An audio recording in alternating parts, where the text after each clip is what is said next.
What's going on today, YouTubers? Welcome to another edition of Walking Reviews. Today we're going to be taking a look at a custom knife from a South African maker by the name of Trevor Burger. And this is the Atlas Flipper. So let's go ahead and jump in. We have a 3 1/8 inch blade of Bowler N690 with a very classic drop point design. Pretty much the most basic and probably most useful blade shape. It is a hand rub satin finish that is a little bit dirty because I've been using it. There's Trevor's maker's mark, and then the other side is just bare. The flats have the same hand rub satin, but they're a little bit mirrored as well. So good looking blade. It is a slightly hollow grind from, well, that's most of the way. I'd say 4/5. There's only really this tiny little top flat area, and then he's put a nice, not quite mirror polished, but close to it, edge on there. Really nice edge, really classic blade shape and grind. No trying to reinvent the wheel, no trying to get fancy. This is pretty much just strictly utilitarian, but then he obviously did that really nice hand rub satin to give you a little bit of polish, I guess.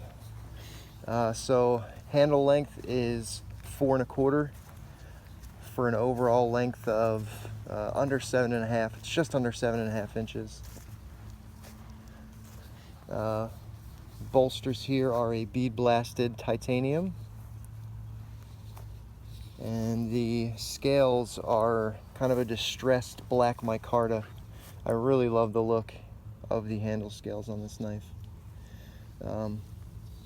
Great material as far as feel goes, and then I just think it gives it a really kind of a classic look that a lot of modern customs have been trying to avoid, I guess, or change to newer and better. But I kind of like the throwback of the look of the handle scales here.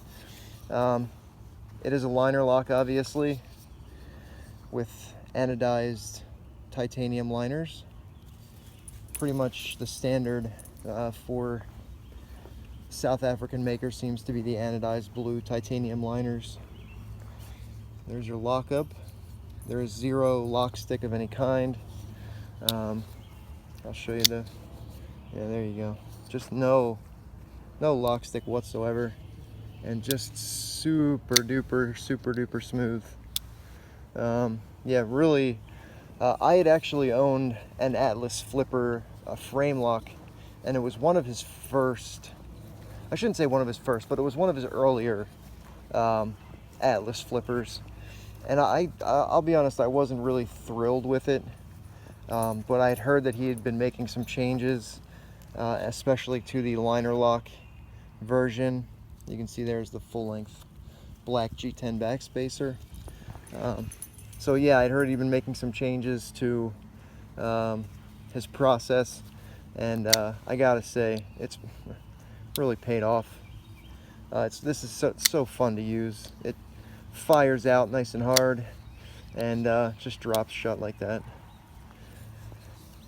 So the pocket clip is also a titanium bead blast spring clip. This is pretty much the pocket clip he uses on all of his knives. So there are some that he does the 3D clip for, but the standard clip is this bead blasted titanium. And I have no complaints about this pocket clip. It's super easy in and out of the pocket, but it gives you nice retention.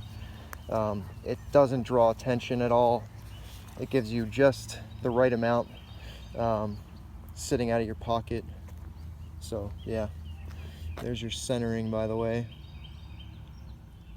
Pretty much dead center. It looks a little off when you're looking at it from the top, but I think that's because of the way the liners look, because when you see it down here, it's dead center.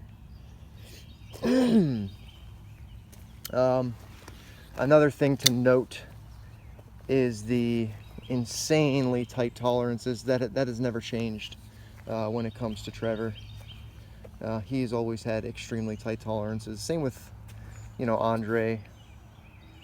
I shouldn't say every South African maker, but most of the really good ones, you're going to see tolerances like that, where you can just barely fit like tissue paper between the blade and the liner, or the frame, depending.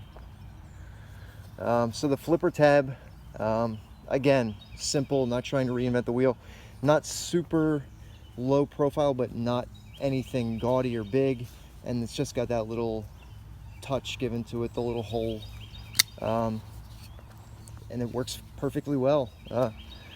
It's great at launching the blade out, either light switch or push button. I'd say push button probably the preferred method for this, just because the D10 isn't incredibly strong.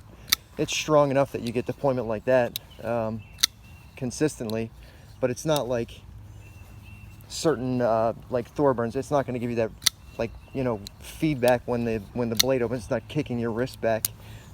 It's just dialed in just enough to consistently deploy the blade without any issue. Yeah, just a very, you're not going to look at this and go, oh wow, what an amazing. You really would have to start to look really closely to find the features of this knife that set it apart. I know this is kind of harped on by a lot of other video makers, but the transition here, it's not easy for a lot, especially when it's just a straight up square transition like that. There's no like dovetailing. It's perfect. You cannot find the transition between the scale and the bolster. If a blind person used to reading Braille was looking for it, I really don't think they could find it. I guess maybe they would feel that it's no longer micarta. I don't know why I'm going so far into this, but anyways, it's great transition. You can't feel any. There's no gap whatsoever. As far as construction goes, once you get the bolster and handle scale off, there are 4 body screws and then the pivot screw, which is also pretty standard. So yeah, what I was saying was, you're not going to look at this knife and go, oh wow, that's amazing. Look at the, whatever engraving, or look at it's very utilitarian in look and in use.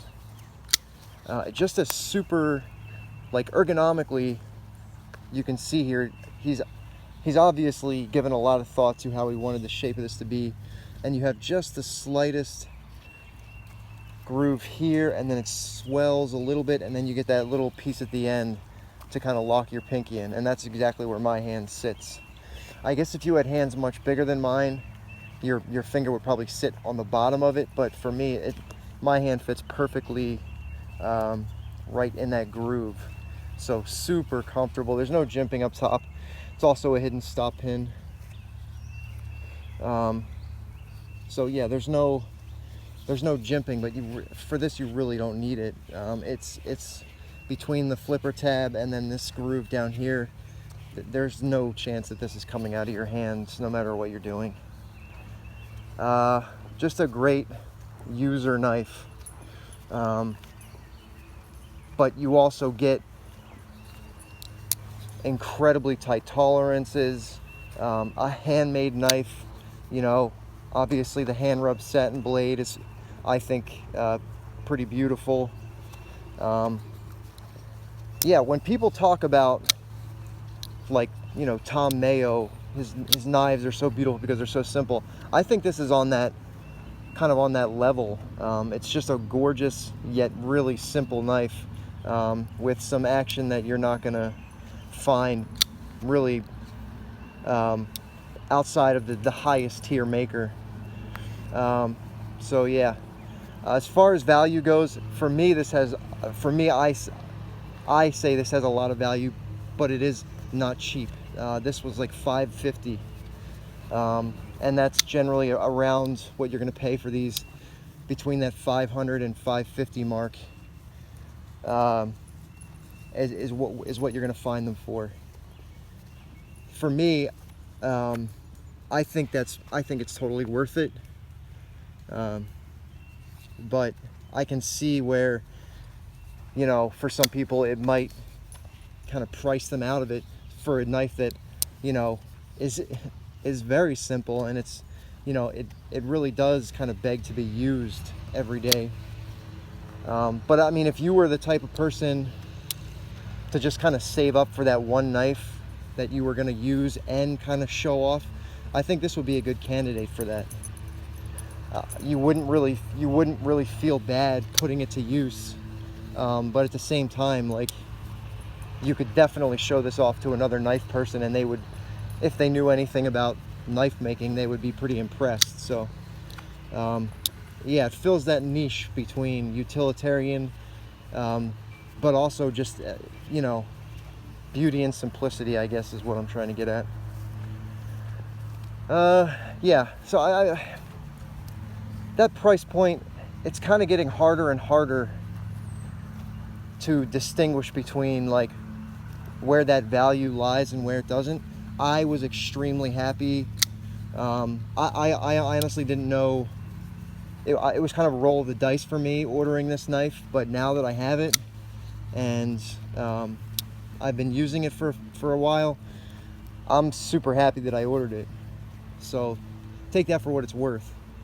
You know, I'm not living paycheck to paycheck, so I have the disposable income to kind of buy this and use it, and appreciate it. But if you were the type of person to, like, say, save up for a Sebenza, I would say it's worth saving up the extra $100 to buy something like this instead. Everybody has a Sebenza. How many people have a knife like this? All right, guys, that's going to do it for this video. Stay tuned. Got a lot more coming your way. All right, take it easy.